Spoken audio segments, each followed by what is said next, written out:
I'm your host, Jody Geiger, and welcome to Winning as Women, powered by the Compete Network and Clue. Today, I'd like to introduce you to Kelsey Boyer, a certified leadership coach, breathwork instructor, and founder of the Women's Leadership Accelerator. And Kelsey works with women and organizations to support them in owning their seat at the table, find harmony between their careers, their health, and their personal lives. And what I know about harmony is it's elusive. And when we care about the work that we're doing and we want to add value, we can often get caught up in the busyness of doing. And speaking personally, I often struggle to balance those things: home life, work life, finding time for my own health, and especially that uninterrupted connection time with family. And it can feel sometimes like I'm working so hard to be everything to everyone that my narrative on myself is I'm working so hard to do this, but I'm spreading myself so thin. Am I nothing to no one at this point? And it's this feeling that led me to join a breathwork session hosted by Kelsey. And there, through my laptop screen, I sat with women who were also seeking that grounding and that sense of calm. And that 60 minutes with Kelsey brought me back into my body and into my breath. And the focused breathing rooted me back into my values. And it energized me in a way that I wasn't expecting. And anyone who needs a little space to open up in their lives and give breathwork a try, I highly recommend it. And Kelsey, you are here. Welcome, and thank you for joining me today. Thank you so much for having me, and I'm so glad that the breathwork experience was so powerful and impactful for you. That just makes my heart happy. It was. It absolutely was. And it's something I'm eagerly awaiting your next session on. Oh, yes, I got you, girl. August 29th. I just posted it today. Amazing. I will spread the word. I've been telling everyone I know to sign up, so it's exciting. Awesome. Love it. And so, Kelsey, the first time that we connected, I was, inspired. I felt there was an energy, a sense of passion with the work that you're doing and the type of impact that you want to have in the world. And for many, when I describe your job and the things that you get to do, it's probably a dream job. It's one of those ones that's on the list, I think, for most people. You spend your time connecting and inspiring, incredible women and speaking on topics that you're passionate about, helping people breathe and ground themselves. Pretty dreamy. Pretty dreamy. So I think, all of us are probably wondering how you created this niche for yourself, what inspired it, and maybe how can you, share your story. How did you get here? Absolutely. More than happy to share my story. And so what really started this pretty early on in life for me was growing up with a mother who was struggling with drug addiction. And my parents got divorced when I was very young. And so anytime I was with her, that was my reality. And I had to as the oldest kid, step into a pretty big leadership role as a preteen in my family. And it's continued on, and she is now clean. We have an incredible relationship and everything is great, but that's really what started everything for me. And when I turned probably 18 or 19, I was very serendipitously, my stepmom at the time launched an organization called Fit Active Beautiful Foundation, all dedicated to helping youth girls in underprivileged areas become strong women through the power of running. And running was my therapy at the time. And also, I knew that all of these young girls were experiencing what I had just gotten myself out of and really gotten on the other side of. And this is what really fueled my fire for coaching at a very young age. And I think, like a lot of us millennials, we were told to go to university, get your 9 to 5. That's all you can do. And I definitely fell into that. And I'm glad I did. I don't think coaching was meant for me full time at that time. And so on the corporate side, I spent the majority of my career in the technical recruitment industry. My last role was I was brought on as the third employee and eventually made partner as I built the team from the ground up. And in all of my roles, the biggest thing I noticed is not only was I the only woman leader at the table, I was always the youngest, so not taken as seriously. And I did as much as I could to build up women internally at my organization, but I've recognized that my impact was pretty limited. And in getting my seat at the table and owning my seat at the table, I did lose myself in the process and brought myself back towards the end. And a lot of the lessons I learned from the experience with my mom and coaching those youth girls really applied to how I was able to build my confidence and excel as a leader. And of course, it applied to every other area of my life. And I got to a point of just really questioning whether the industry I was in was for me. I had just ended a 3.5-year relationship that I thought was the one. And I was questioning everything. And really that big transition year gave me the final push that I needed. And that would have been in early 2020 to quit my job, start Women's Leadership Accelerator. And originally it was a one-on-one coaching program for aspiring and new female leaders to really just step into their confidence. And now it's still really focused on that, but with the goal of being able to work their way up and own their seat at the table. And the reason why I focused on aspiring and new leaders is a big gap I noticed is the executives get all the attention, but there's not that many women executives. So what am I just coaching the women who are already there, which I love doing. But what's most important to me is allowing more women to get to that point. And when they have that confidence in their career, it just trickles into every other area of their life. So now it's expanded into so many other wonderful things. Like you mentioned, now I'm a breathwork facilitator. Companies bring me in for employee wellness days. I lead a lot of team building workshops for organizations. So it's been awesome. There's, thank you, Kelsey. There's so many threads in there that I think, I'm not sure if you have looked back and connected those moments. Oh, yeah. And seen. Yeah. Resilience, I think, is obviously one of them. But the other one, and that one I think is, that one's apparent. And I see that in everything that you're describing. But the other one that maybe is a little bit more subtle is that early, early maturity and kind of needing to grow up and those early parenting or leadership, older sibling type of skills. And then stepping into that role in an organization and you're, leading in and you're the youngest person there, but you're kind of having to be the youngest person in a room of grownups. So that's not an unfamiliar place for you to be. Yeah. And the other thing that stood out for me within that is the comment about maybe not having had as much of an impact or able to have as much of an impact when you're in those rooms where you're, in a male-dominated environment and you want to bring up other females and not yet being able to. And that's the one I'm most curious about. Are you able to expand on that at all? Yeah, I think the easiest way to describe that is we were a small team. And so I wasn't able to grow. We weren't able to grow at the capacity that I was really hoping for. So we maybe grew to a team of, let's call it 15, and I wanted us to be able to scale. And so with a team of 15, there's only so many women that I can impact. So it's not necessarily that I wasn't able to impact, but at the same time, it was within my organization. And I knew that I could be impacting way more women from multiple organizations if I decided to take that leap. Okay, so your experience is a lot more beautiful than my experience then.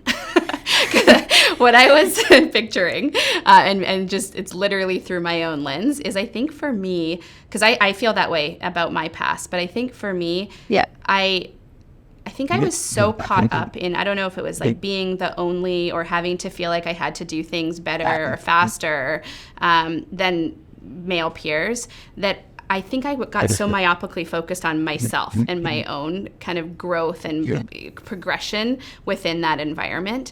And I think in many ways, being a bit of a chameleon, I adopt to that environment. Like I fit in, I'm one of you, whatever the culture is, like that's how I'm showing up.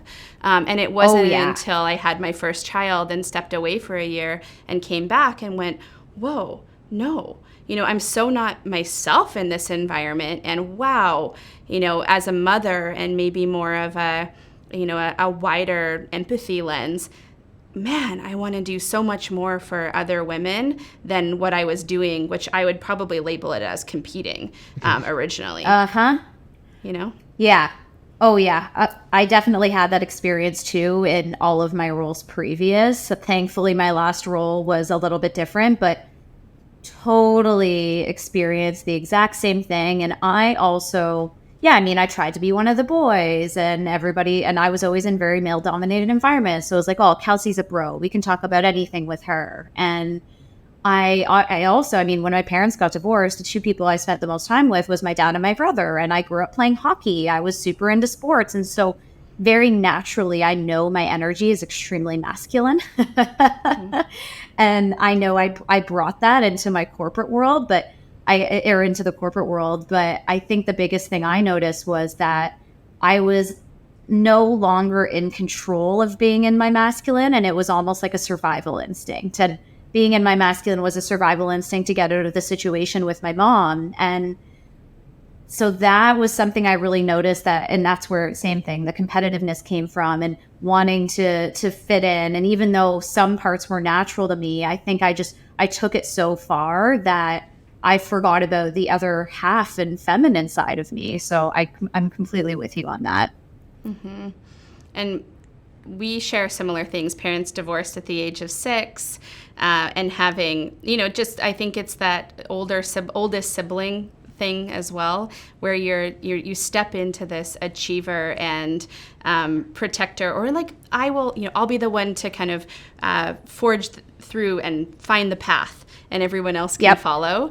And that, I think that there's a lot of courage in that, and as you say, survival instincts within that.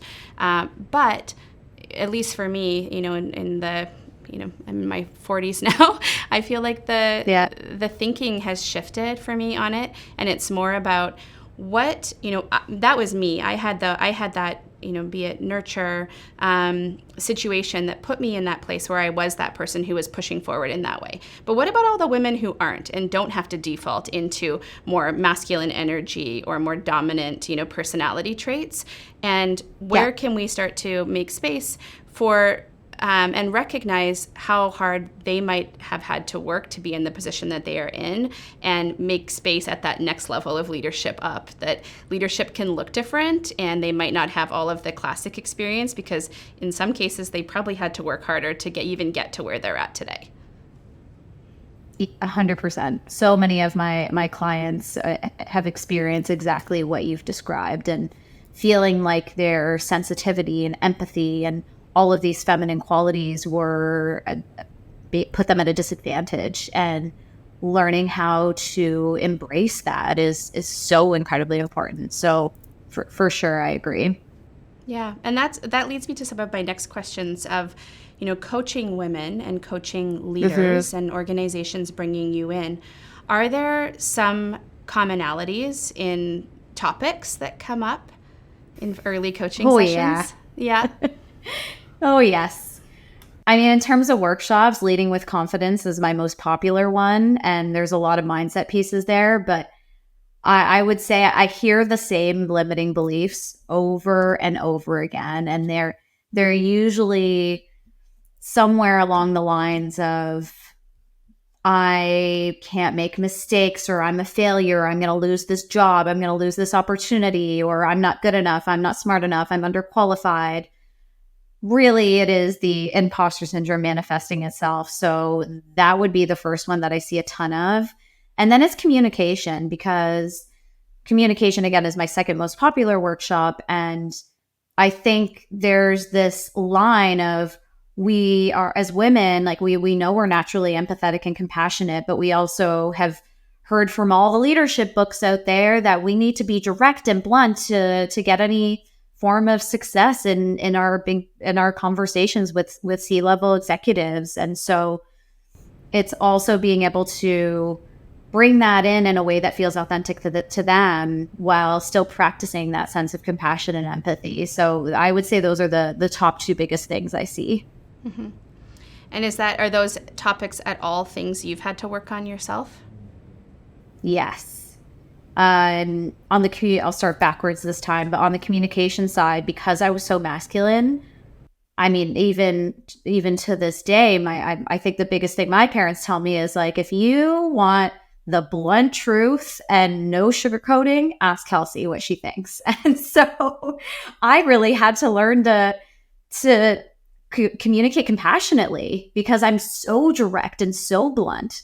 And that was a big hurdle for me, because I didn't realize at the time, especially when I was a new leader, that not everybody was ready to receive the kind of feedback that I give. And so, for example, one of the first questions that I ask my coaching clients in our intake form is, how do you prefer to receive feedback? Do you prefer gentle or direct feedback?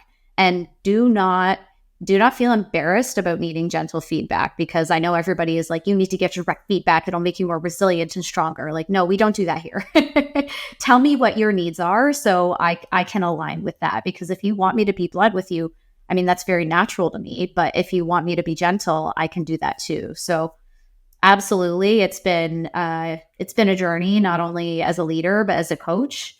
And in terms of the limiting beliefs and imposter syndrome, absolutely. Especially being, not only was I the youngest leader always, I look really young, especially in my 20s.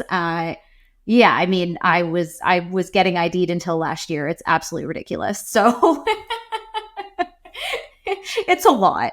And so I always had a limiting belief of like, well, no one's going to take me seriously. I look like I'm 15. And how is anybody going to believe that I'm smart enough or qualified enough if I don't have the years of experience that they're aligning my value with? So that was a big one I had to overcome. And I think I attracted a lot of women who feel that way too, and who are questioning their worth based on their years of experience. And the biggest thing I learned is that your worth and the value you bring to the table does not lie in your years of experience. Like, your ability to create results is what's most important.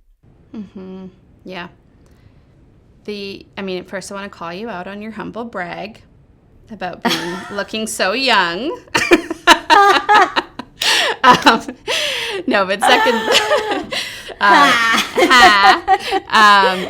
but that's good. Yeah, but secondly, the piece around direct communication and feedback and direct feedback. I'm curious, you give feedback directly. Is that how you like to receive it as well? Yeah. Yeah. Okay. Oh, yeah.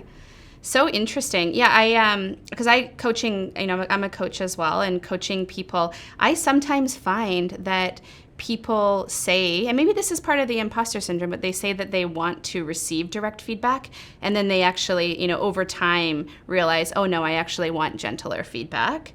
And then they again, over time, feel like their team members that they're coaching ask for direct feedback. And again, over time, it devolves into gentler feedback. Not that it's less honest, but it's just a bit softer in its approach. And, there's a niggle for me that I also grew up being quite direct and blunt. And my mom's favorite saying to me is, what would the kinder version of you say in this moment? Mm-hmm. And so, I think it's a funny observation for me that most people, and maybe as you say, it's a societal thing, but they think that they should deliver or should need to receive feedback bluntly. But we actually might want the opposite as humans.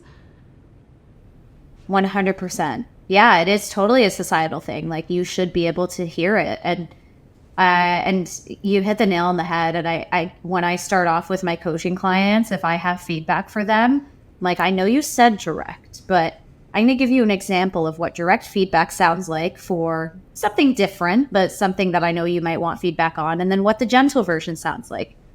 What makes you, which one do you resonate with more? What makes you feel more fulfilled and like you were able to receive the feedback? And for that exact reason, because almost all my clients say direct, and I know that that's not what they actually want or need. Yeah, so I think you're right. We're conditioned to think that's what we should say, that we're big enough and brave enough to handle it. I wonder, Kelsey, having coached a lot of women and run a lot of different leadership sessions, if particularly on communication, if you were to give some advice to leaders today on communication, what would be some top tactics that you would have them use? Great question. And so I'll give a brief overview of something called nonviolent communication. There's actually a book out on it that you can purchase by Marshall Rosenberg, I'm pretty sure is his last name. But I teach a lot of similar concepts to nonviolent communication. So when we're communicating, a lot of the times, like the way we've been conditioned to communicate is really makes the person on the other end defensive. And that's why we're not really able to have productive conversations. So being able to communicate an observation as opposed to your perception of the situation, like you're being disrespectful isn't going to land with somebody, but being able to describe a specific circumstance and just the straight facts, like the last 3 meetings we had scheduled, you showed up 10 minutes late. Like that is, there's nothing up for discussion there. Like that is a straight fact. And being able to communicate that and how it made you feel and not how you, and not how you think, because a lot of the times, I mean, how many times I even catch myself still doing this today when I'm about to express how I feel about something or an opinion about something. And I say, I feel like we should do this. But that's not that's not feeling. And so being really clear on, okay, but how does this actually make me feel? And what are my unmet needs in the experience that's making me feel this way? And then making some sort of request of the person on the other end. So that is the concept of nonviolent communication, like observations, feelings, unmet needs, and requests. And of course, it's much deeper than that. And the other thing that I would tack on to that is, I know, again, you read in every leadership post on LinkedIn and every leadership book, like, be a good active listener. But like, what the heck does that mean? And so active listening is really about listening to understand instead of listening to respond. A lot of times in conversation, someone says something and you're like, oh my God, same. Like, I do that too. And then you talk about yourself. But active listening is all about really taking in what they're saying and seeing what they need from you in that experience and repeating back or paraphrasing to ensure that that you really understand them. Because a lot of times when people are coming to you with a challenge or asking for you to hear them out, like they just want to feel understood. And you repeating back like, oh my God, same, sometimes is helpful because they feel validated that they're not alone in the experience. But understanding and even asking, like, what do you need from me? Like, do you need to vent right now, or would you like my advice? Mm-hmm. Yeah, and those are two really interesting, or I think two really important topics. And I love the nonviolent communication. What's similar to that is there's another model, if people are curious, by Gervais Bush called the Experience Cube.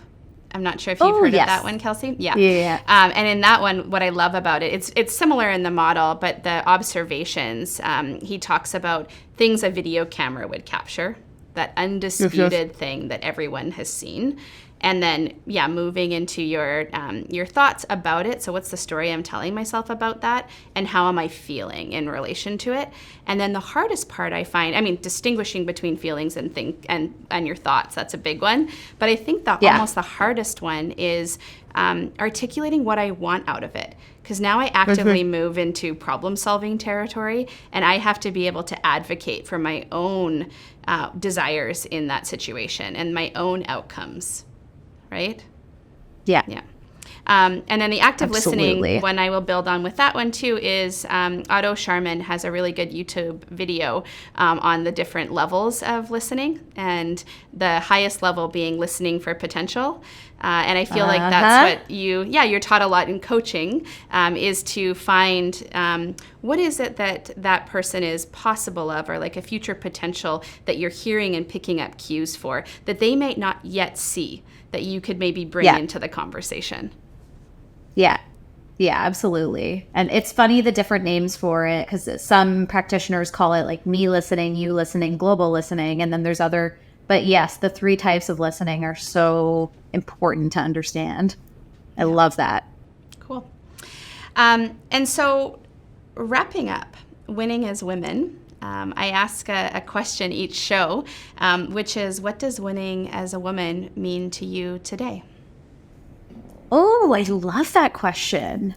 I think what winning as a woman means to me today is, I know we were talking about this earlier, but like, I know when I get out of bed every single day, like, I am so excited to do what I do. I feel so fulfilled, and not just in my career, but I'm sure a lot of people have heard of the 5 balls of life analogy, and it's essentially you're tossing around 5 balls. Maybe one is your career, one is your soul, one is your health, one is your friends, and one is your family, let's say.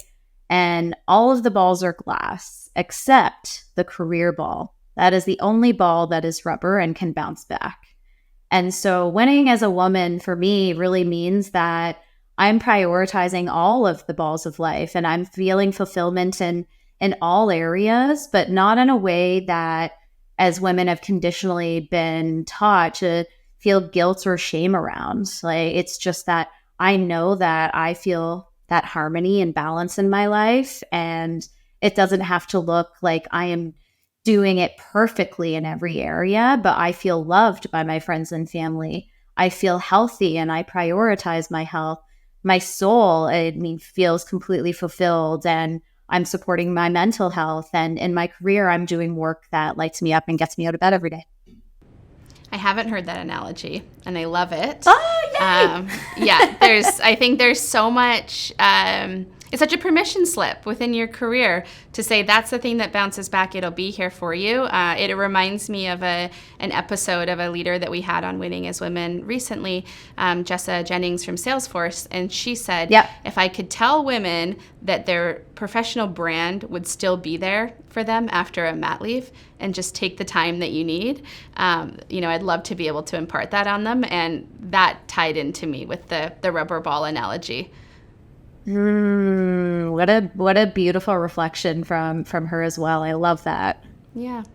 Well, thank you so much, Awesome. Kelsey, for being here. And in terms of the best place for listeners to catch more of your insights and follow along with some of the things that you're learning and sharing, where do we go? Yes. So definitely add me on LinkedIn, Kelsey Boyer. It'll have a she/her beside it. My website is wla.coach. You can sign up for my newsletter there, or just take a look at my resources available. And I have a book coming out on August 30th that I'm a co-author in. The title of the book is called Things I Wish I Knew, and my chapter is focused on things I wish I knew about climbing the corporate ladder as a female leader. So head on over there, and I'm excited to hear what you think of it. Oh, I love it. And that topic is near and dear to my heart, so I'll definitely be checking that out. And Amazing. Thank you to our production team. We have Grayson and we have producer Ben at the Compete Network. So thank you to everyone here for making the show happen. And I'm Jody Geiger, and we'll catch you next time on Winning as Women.